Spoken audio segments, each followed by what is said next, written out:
Selamat datang di channel Saham Cuan.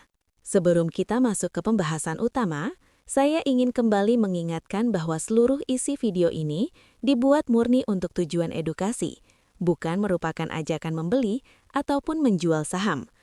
Semua keputusan investasi sepenuhnya berada di tangan Anda sebagai investor. Video ini dibuat pada tanggal 30 Januari 2026 menggunakan data laporan keuangan Q3 tahun 2025 serta harga penutupan pasar 29 Januari 2026. Mohon untuk selalu melakukan pengecekan ulang terhadap angka-angka yang disampaikan, karena sangat mungkin terdapat kekeliruan dalam proses pengambilan maupun pengolahan data. Video ini dibuat atas permintaan dari @visualung, dan pada video kali ini kita akan membahas secara menyeluruh dan mendalam analisa fundamental sekaligus teknikal dari saham BINO, agar kita bisa melihat gambaran utuh, bagaimana kualitas bisnisnya, bagaimana kondisi keuangannya, dan bagaimana pasar menilai saham ini melalui pergerakan harga. Filosofi analisa, fundamental dan teknikal harus sejalan. Dalam dunia investasi, banyak investor terjebak pada dua kutub ekstrim. Sebagian hanya melihat fundamental tanpa peduli harga. Sebagian hanya melihat teknikal tanpa memahami bisnis. Padahal, fundamental menentukan nilai, teknikal menentukan timing dan risiko. Dalam video ini, fundamental digunakan untuk menjawab pertanyaan, apakah bisnis ini layak dimiliki? Teknikal digunakan untuk menjawab pertanyaan, bagaimana pasar memperlakukan saham ini? Dengan pendekatan ini, tujuan kita bukan mencari saham yang naik cepat, melainkan meminimalkan kesalahan besar dalam investasi. Gambaran umum perusahaan dan model bisnis. PT Permaplasindo Tbk berdiri sejak tahun 1992 dan berperan sebagai holding company yang menaungi beberapa entitas di bawah Bino Group. Bino Group bergerak di industri, produksi alat tulis, distribusi alat tulis, stationery perkantoran, stationery sekolah, fine art and craft, hingga solusi stationery berbasis digital. Perusahaan ini bukan perusahaan musiman, melainkan bisnis yang beroperasi di sektor kebutuhan rutin. Secara teori, permintaan relatif stabil, tidak terlalu siklikal, namun teori bisnis harus diuji oleh angka keuangan. Brand, produk, dan daya saing. Bino memiliki keunggulan berupa portofolio merek internasional, mulai dari Bantex, Elba, Linex, APLI untuk perkantoran, Lyra, Giotto, Milan untuk segmen pendidikan, Kansen, Copic, dan Das untuk segmen fine art, dan Kertas Sinar Dunia dan Bola Dunia untuk kebutuhan umum. Ini adalah merek, dikenal luas, digunakan institusi, digunakan sekolah, digunakan profesional. Artinya, brand mode ada, permintaan dasar ada. Namun, brand kuat tidak sama dengan laba tinggi karena margin industri ini relatif tipis dan sangat bergantung pada efisiensi operasional. Struktur grup dan anak usaha. Bino memiliki beberapa anak usaha utama, antara lain PT Batara Indah, manufaktur, PT Bino Mitra Sejati, distribusi, PT Batara Indah Mulia, PT APLI Stationery, dan Bino Digital Solusi, Indonesia dan Singapura. Mayoritas kepemilikan di atas 99%, artinya kontrol penuh.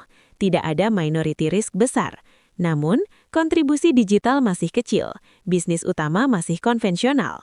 Ini berdampak langsung ke struktur biaya. Analisa laporan laba rugi. Sekarang kita masuk ke jantung analisa fundamental.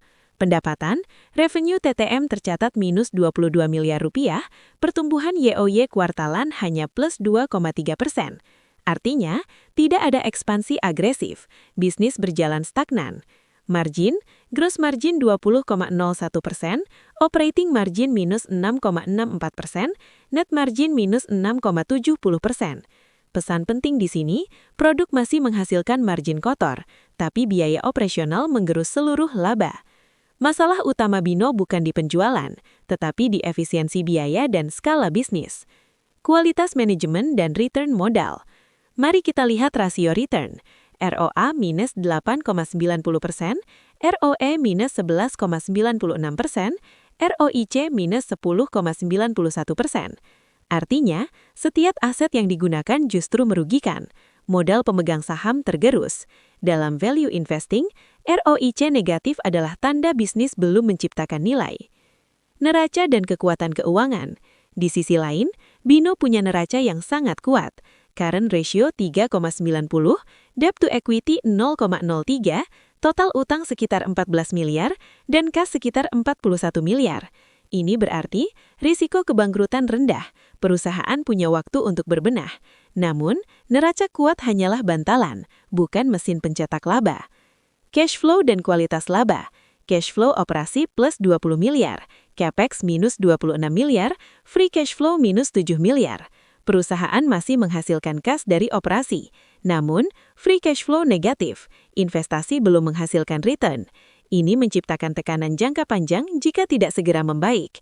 Valuasi, murah atau value trap. PBV 0,71, market cap 287 miliar, book value 404 miliar.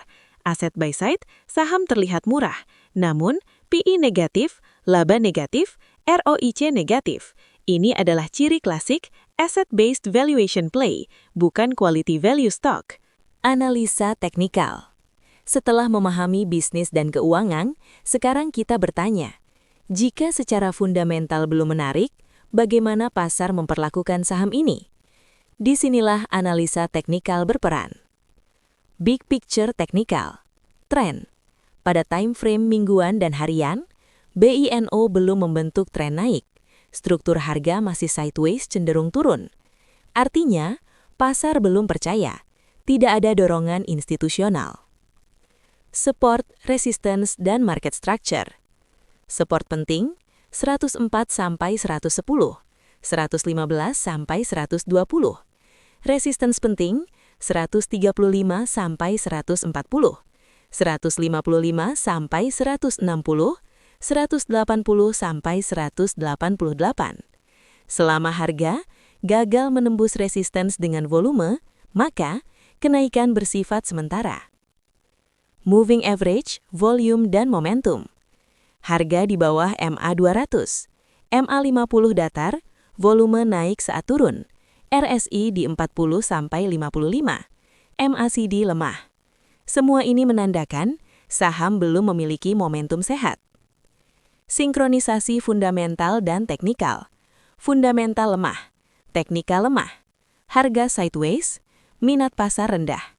Ini bukan kebetulan, melainkan cerminan konsensus pasar. Skenario ke depan. Skenario positif, fundamental membaik. Harga break 155 dengan volume. Skenario netral, sideways panjang, tidak menarik secara momentum. Skenario negatif, support jebol. Harga turun ke area OM. Kesimpulan akhir, BINO adalah saham murah secara PBV, tapi belum berkualitas. Cocok untuk turnaround watcher, tidak cocok untuk investor konservatif. Dalam investasi, kesabaran sering lebih menguntungkan daripada keberanian. Saham BINO lebih bijak dipantau, menunggu perubahan bisnis dan harga, bukan berspekulasi. Terima kasih sudah menonton channel Saham Cuan.